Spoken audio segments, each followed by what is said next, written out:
Tom had went outside to let the cat out, and I was off in the other part of the house, and I heard him calling me. And usually I ignore that when I'm getting ready for work, but just something in his voice, I knew something was wrong. And I went out to the back room, and he goes, "Yvonne, something is wrong." He said, "I can't see." And he says, "I'm gonna fall." Somebody said, "We're taking Tom down for MRI." This showed that his hemorrhage, while pushing on his motor cortex, or the area of his brain responsible for strength on his left side, it appeared that it had not been destroyed.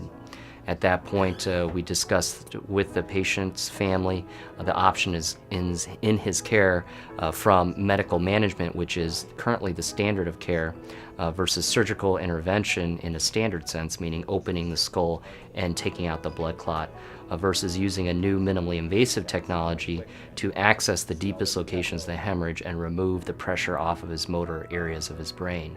This is new in the sense that we have a minimally invasive device that allows us to specifically target areas. It's not just about the device, it's all about the technology around it. We have to obviously see what we're operating upon, and most importantly, we need the imaging technology integrated with our operating systems. Mortality rates for intracerebral hemorrhage are very high, and most of those patients that actually don't die in the hospital are left with severe deficits.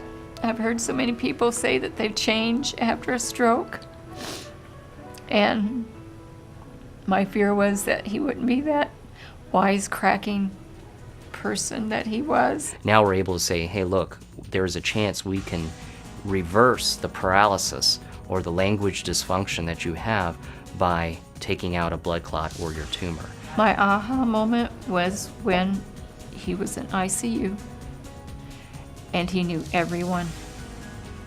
He told stories about each person that came into that room. His progression has been incredible. He's now walking, using a straight cane, walking up and down a flight of stairs. He's moving his left arm freely, and in fact we were able to play basketball. He was tossing the basketball back and forth this afternoon, so it's pretty amazing. Typically, someone with this severe of a brain bleed, we would see this kind of recovery and over the course of at least several months, up to a year. We've seen huge progression just in a matter of 10 days. It's actually a miracle that Dr. Tsung was here.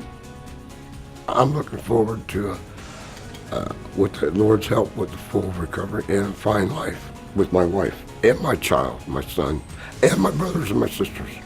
I really think the Lord put things in place at the right time, had the right people there, and gave the doctors the tools to use.